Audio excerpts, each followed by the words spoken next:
Hello, and welcome to Tea and Cornbread, a conversation with Sean and Tracy. I am Sean, And I'm Tracy. and we are talking to you all that are 50 and fabulous. And don't forget handsome. And we want you to know that we want to get some education happening, Yes. some empowerment. We want to grow with you. We want to learn with you. We want to see what you're doing, 50 and over. So like, share, comment, follow, subscribe, Grab your and tea. grab your tea. All right. Hey, y'all. It is Tea and Cornbread, and I am your host, Sean Johnson, and my co-host, Tracy, is in sunny Aruba. So she is not with us today, but she is here in spirit. So hey, Trey, just saying, Hey, you know, Tracy. hi, bring some of that sunshine back and that heat too, not That's just the right. sun. That's right. 'Cause it We was definitely need the sun. right. For sure. It's And the cold out there today on a May Day, On a right? May Day, yes. But we are excited about this conversation. We brought back Dr. Douglas. Hey, Yes, Dr. hey. Douglas. Hey, y'all. Hey, y'all. I have been so looking forward to rejoining you. Awesome, awesome. the The last time last was awesome. conversation, we talked about a little bit of everything, of where you started, how we grew up, and the whole Yes. nine. That was great. That was great. Community, yes, absolutely. But you know, we usually say, you know, what did you do this weekend? So what did I do this weekend? So this has been a fun weekend. So I've spent it with my granddaughter, Alina, who you met last time. And she is learning to become a better swimmer. Nice. And she got right to the edge of the diving board this weekend. Nice. So that was really exciting. So I guess I'm living vicariously through her Okay. because I want to be able to jump off the diving Okay, board. okay. But she is, as I'm watching her grow and develop and find herself, when she's in that water, she is like this little mermaid. Nice. And we've had conversations about her, joining a swim team and things of that nature.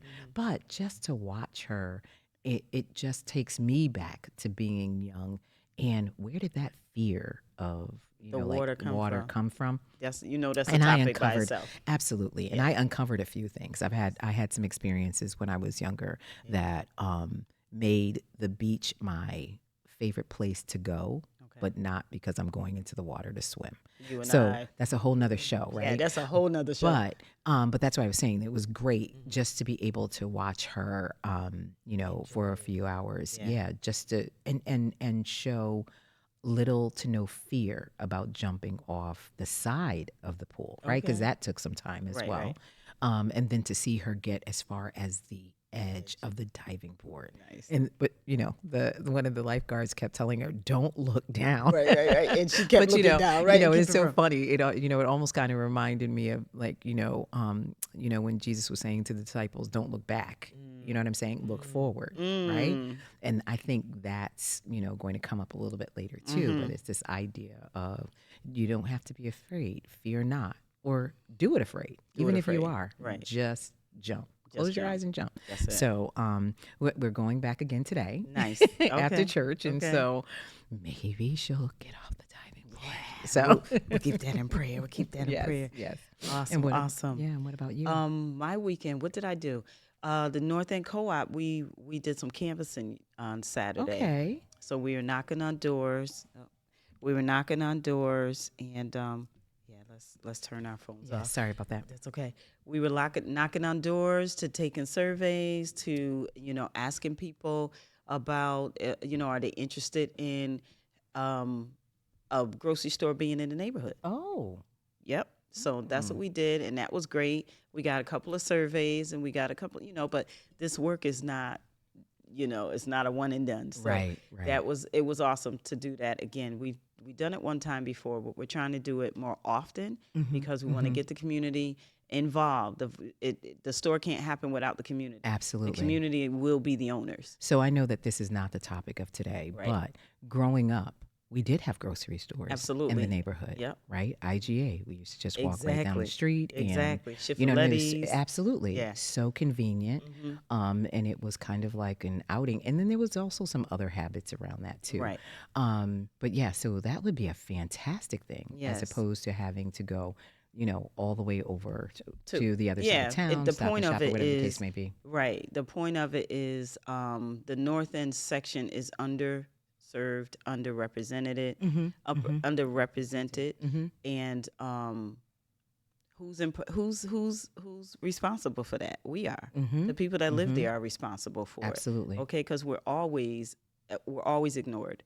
You know what I'm saying? Absolutely. We're always ignored. So what we're doing is listen, you all out there that's listening on the podcast waves, right? Yes. North End Cooperative Market is going to be a grocery store for fresh produce. It's going to have, we're giving access to fresh produce. And what we're doing is with education and everything like that. And as a co-op, you can open your store autonomously. So meaning Really? we can do it the way we want to do it. Yeah. So if you're interested, come on out, go to northendcoop.com, join our email list. If you have any questions or you want to volunteer, you want more information, That's awesome. that's where you go. So yeah, that's what I did this weekend. Oh, and that's an absolutely fabulous thing Yeah, to yeah, do. yeah. Making There were sure so that we many have things. fresh food and things of that Absolutely, nature. absolutely. I don't know if anybody has kind of like watched some of those series on Netflix, but they talk about the blue zones and things of that Absolutely. nature. And all of those. All of that. And what They that's going to do fresh is food and right. It's whether going to they help grow it with themselves. the what do you call it? The health disparities in our community. Mm-hmm, And that's because of lack of access. You're right. Lack of right. access, lack of education, what Right. food does to our body, and how we can reverse a lot of those things. But Not to give let's too not go much down away, but to at some point when we're talking about our conversation around yes, mental health, yes, absolutely, their diet plays Absolutely. a Mood significant food. part. Absolutely, Mood food. absolutely. All right, so we can All right. keep on going, but so that's Sorry, we're that's me. gonna get I started. It's not apologize. you. It's not you at all. We're gonna get started. We're gonna start with our breathing. We'll do our devotional, and then we're gonna unpack our little bag we have from Nice. Mr. Dr. Douglas. All right, so I have clarity. Y'all, clarity is my favorite, and what this does, it helps with stress, anxiety, clarity, helps with boosting oxygen to the brain, all of those good things. So we're going to do our breathing exercise. We're going to deep breathe for 4 seconds. We're going to inhale through our nose and hold it for 4, and then release through our mouth and pause for 4. And so when doing that, what that does, it calms our nerves down, because I get nervous every time every time I'm in front of the camera or I have to talk or whatever, I'm nervous. So this calms my nerves down. It also brings us focus to where we are and what we're doing. And you ask for the intent for this session or for this conversation today, and then you release. When you're exhaling, you're releasing all that doesn't serve you. All right. All right, I'm let's ready. do it.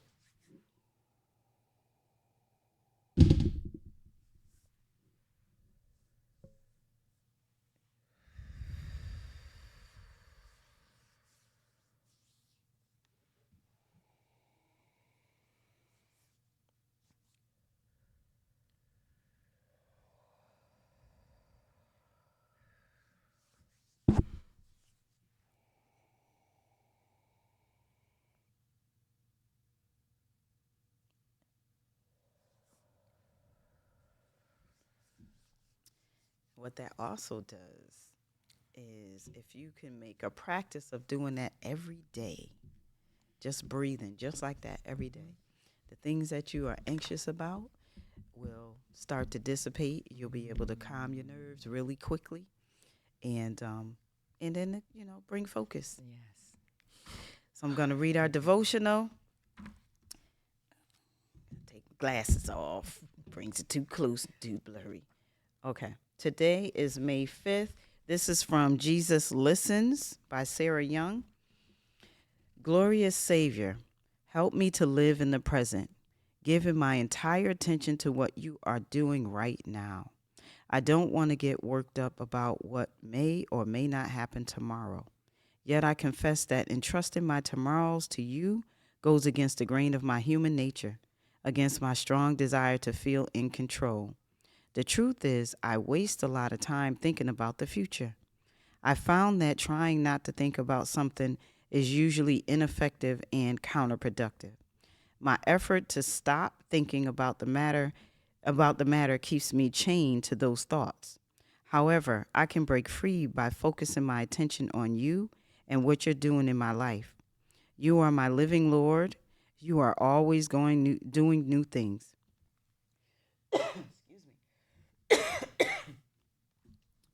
The main thing that keeps me chained to future thoughts is my fear of what tomorrow may bring. Oh, I don't know what's going on.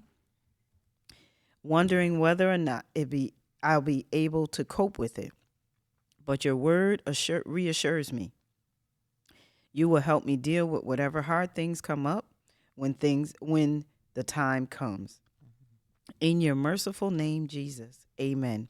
Amen. And that comes from Matthew 6:34, the Message, and Hebrews 12:2, Isaiah 42:9. Wow, let me tell you how God is, right? God is. Because in my mindful journaling, because May is Mental Health Month. So in my mindful journal, it says, read the quote below from Lao Tzu. How does it make you feel? Where do you spend most of your time? What would it take for you to live more in the present? In the present. Right? It says, if you are depressed, you are living in the past. Marinate on that for a second. Yes. If you are depressed, you are living in the past. If you are anxious, you're living in the future. If you are anxious, you're living in the future. If you are at peace, you're living in the present. Living in the present. It was spot on. Right? Spot on. And that's today's affirmation. Now, I looked at this last night, and I just grabbed this today. And I didn't know even what's read gonna it yet. happen. You know, you reference Hebrews 12:2.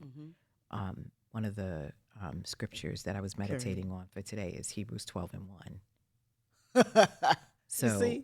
are we in the right place? In alignment. See, confirmation. In alignment. So today, the conversation, we're kind of piggybacking and extending our conversation with Dr. Douglas because of her expertise, her passion for children and the youth, especially girls, her passion for people.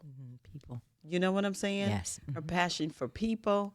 And it's very fitting because it's Mental Health Month. I know I keep saying that, but it's very important to know this, that, people that suffer from mental health, and mental health could be positive or negative. Right. We always look at it as somebody needs help type of thing, right? But the conversation we want to have today is about how do you, the different stages of our mental health personally, right? Our mental health personally, and how we were able to persevere through trials and tribulations and be in the present, right? Like we just read. Right. Okay? Right. Depression is a sign of living in the past. And we've all been depressed at one time in our life. Yeah. And when we're depressed, it is about what happened yesterday. It's not about what's happening right dead and now or tomorrow, because we don't know what tomorrow's going to bring, right? And then insecurities. All of those things are all real. of those things. Yeah. And I know people look at you because you are so accomplished, right? You're so accomplished. And they look at you and you walk with your power. That's the other thing too. We have to teach our young ladies that they have power to walk in their power, right? Right. You don't, and the power doesn't mean using it because you have it type of thing. It's just or control. Right. And back to that, right? Right. It just means I know who I am. Right. That's the key. I think that's the key. And maybe we even start this conversation by talking about, so what are we talking about when we're talking about mental health? I think you've tiptoed into that, but if we're talking about mental health, what do we mean by that? Right. Because I think there's an element of it that is about your self-concept. Who do I believe I am? Do I know who I am? Have I defined who I am?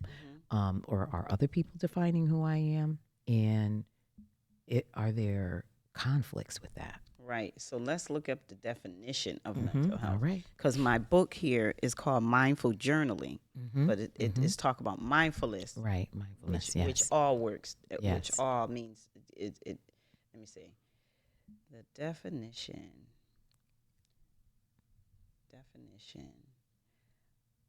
And while you're looking for that, I think that the conversation today and the way that you introduce the idea that we'll talk about how we navigated in the past and how we've been educated to actually really think about our mental health and do things for our mental well-being Period. throughout our lives and where we are today, which is pretty powerful.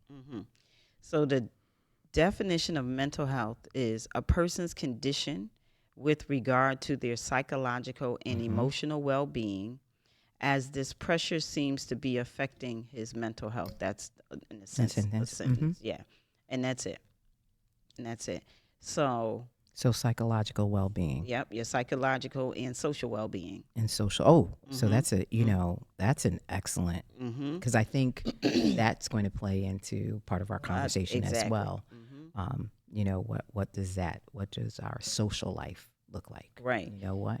And then it says here, it affects how we think, feel, and act. It also helps determine how we handle stress, relate to others, and make healthy choices. Mental health is important at every stage of life, from childhood and adolescence through adulthood. And that's what we're going to talk about today. Yes. That's exactly how we're going to talk Are we about still today. in alignment? See what I'm saying? Okay, Listen, look at that. God, Because that was an impromptu it search. was an impromptu search. See? It really was. And it got to the alignment. All right, let's go. We on. Let's We're go. on. We're on. So when we talk about childhood, right? Because what they say is, I had someone tell me that every 7 years your life goes through a major transformation, whatever that transformation is, whether good, bad, or indifferent, right? Yes. But you remember from 0 to 7 years old, that molds who you're going to be. From in the womb to 7 years old molds who you are going to be. Your personality, all of that. Right.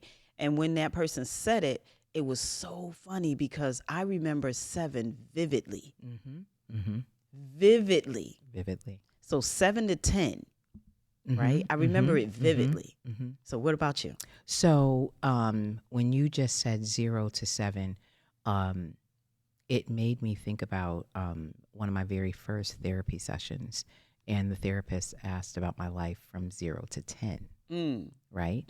Because that is very foundational, right?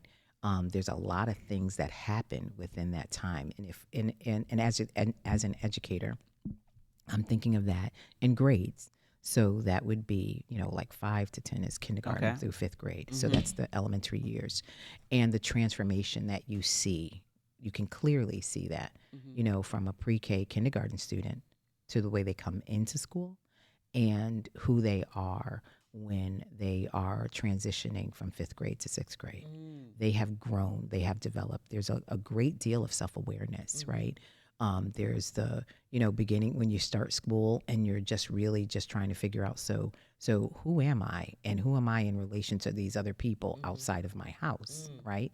And then there's this part where you start making friends and you start realizing there's good friends and then there's bad friends, right? You realize there are, people who are going to be kind to you and people who aren't. And then when you start to make that transition into being, an adolescent, then you're really figuring out, like, who am I? And that's where hormones come in too. Exactly. Exactly. That's when you start to really develop and mature, and there's this level of maturation and things of that nature. So if I think about my life up until 10 years old, I can remember it would probably be post 7. So Okay. I think just like you, it would be the 7 to 10 years is when I could really think back to, wait a minute, that's what I was doing then. What part of that am I still, that's still me, Oh my goodness. right? I think this even keeled individual that I was then, because that's the environment that my grandmother raised me in. There wasn't dramatic changes. There wasn't this, every time you turn around, there was something different going on. There was consistency. I had I think I talked about this last time. I had cream of wheat in the morning. Right. You know what I mean? With a little bit of didn't brown ask- sugar. you didn't ask what was for breakfast. No, that was it. She made it. You ate it, right? You made it. She'd walk me to the corner Not these kids. or walk me to school, pick me up. So my life was consistent. And I think that probably is why, I crave a level of consistency in my life today, And that's part of the conversation we kind of had yesterday, right? When we talk about when we talk about change. Right. And change is hard for everybody, especially if you are a person, like you said, that is structured and that have a level of consistency that is, every morning I know what I'm eating for breakfast. Every morning we're walking the same way to school. Every morning we're, you put all of those things, right? So, and in my household, it was different, right? Yeah. There were some things that were consistent, but there were some things that were were just not. like, oh, good, what's going to happen today? Oh, You know what I mean? And for me, that made me say at a very early age, I'm not having that in my house. At a very early age, I have no But- drama in my house. Okay. But you know what? You can go a couple of different ways with that. Yeah, Either you continue on the drama, right. or you you don't. take a hard stance against that's not going to happen. Exactly. In my house. And I was young. At 10, I kind of mapped out who I am today. At All 10, right, I knew I wanted to be a right. business owner. I at don't that. even know where that came from because nobody in my family owned a business. I know I wanted to be a hairdresser. I know I wanted only 2 kids. The stipulation is they had to have the same daddy. That was it. Control. They would, Control. period. Miss Johnson, if you nasty. right. But no, That was there's it. an element of Serious. of so you can clearly see where there was a level, probably not a high level, only you can Right, describe that, right. of chaos, right? Oh, yeah. And this idea of this is not working for me. It didn't feel I don't good. want this chaos. You know what? I It was didn't feel always good. in. Right. I was always in tune with how I felt. If I didn't feel good, Right. I made sure it didn't happen again, Right, or right. I avoided it, or whatever, right? Or I protected myself in different ways. I noticed that, Right. and like you said, as you get older, not my first time going to therapy. I've been to therapy Sure. all my life, basically, right? For different reasons, different times in my Yeah. life, different seasons and things like that. But it wasn't until maybe about 6 or 7 years ago, the therapist I was going to, I'm going to use the word challenged my childhood, Oh. right? Okay. Challenged it in a way where she made me challenge it Okay. because I didn't connect my childhood to my behavior Look at that. at that moment. The way I respond to things. I think sometimes we don't. Nope. But say more about that. Nope. Say more about that. And when she did, what turned around, and it wasn't comfortable because we ain't wrong. It ain't me. It's you, and it's everybody else, and it's who did this to me, and how That's they right. did that to me Right, is the right. reason why I'm the way I am. Yep. Yep. It ain't my fault. Not. But you were not alone, and you're not alone. Exactly. But then once you get that realization, And it took therapy. and sometimes it's hard for people. What? It was really hard. Yeah. It Yeah. took, And someone and I just mean, guided and you she through was in your face. She was an in your face person, right? That because I have thick skin, my feelings didn't get hurt. Mm-hmm. Because I have thick skin, I was like, okay, all right, Lord. And I'm always asking God, what am I to learn in this situation? Right. Not why did this happen or whatever. It's I'm what like that too. what am I supposed to learn in this situation? Right. And when I tell you, she was like, okay, this is what your assignment is. And the first time she gave me the assignment, I saw her every week. Mm-hmm. The first time she gave me the assignment, I came back and it was not what she wanted. When I tell you she flipped out on me, Really? I was like, okay, you need to Wait. explain it a little better for me then. But that was Yes, because be of control. explicit. Right. Being in Right. control. And I can't speak for you, and you can, verify this or not. There's a part of us that doesn't really want to go that deep, and I don't want to know, right? I want to tell you what I want to tell you because this is what I believe and this is where I feel good about. Now it's when you're asking me, because I'm just thinking about my own therapy sessions. Now when you're asking me to dig deeper, right? Yeah. Now we're going into bedrock, right? Right. And some of that stuff is really solid and uncomfortable. And there's a reason that I sealed it up that way, right? But the thing is, you sealed it up because you don't want to handle, right? And so what she made me do is look at me in the situation, in all the situations. Had nothing to do with nobody else. Yeah. When she made me look at me, what you mean? I didn't do this, and I didn't. And then you're like, wait a minute. When she made me take responsibility for my part in all the situations, even back to 7 years old.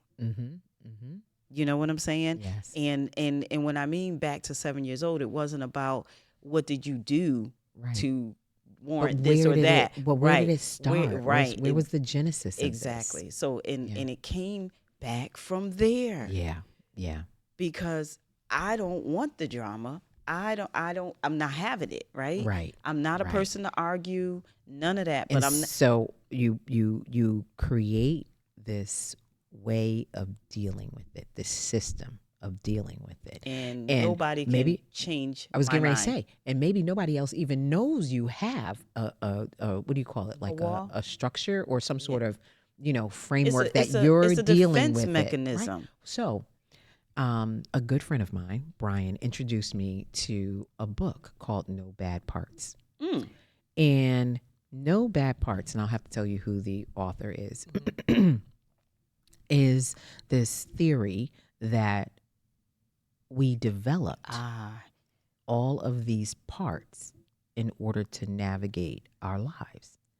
And at different times, and initially, we developed these parts when we were younger in order to deal with the world around us, and especially a traumatic, chaotic, and it doesn't necessarily have to be traumatic or chaotic, but that's the part that I connected with, is that you create these parts or your cells. And in the most extreme form, it would be a person with multiple personality disorder. Right. But he was very clear to delineate that we all develop these little, adjustments to our personality to deal with a particular situation in our lives.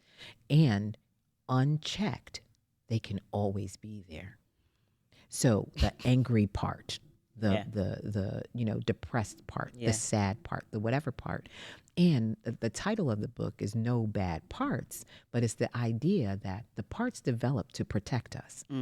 And so they're not bad. Right. They've just become extreme. They just we are. have to check them. They are. Right. That is exactly right. You know what I mean? They just are. Yeah.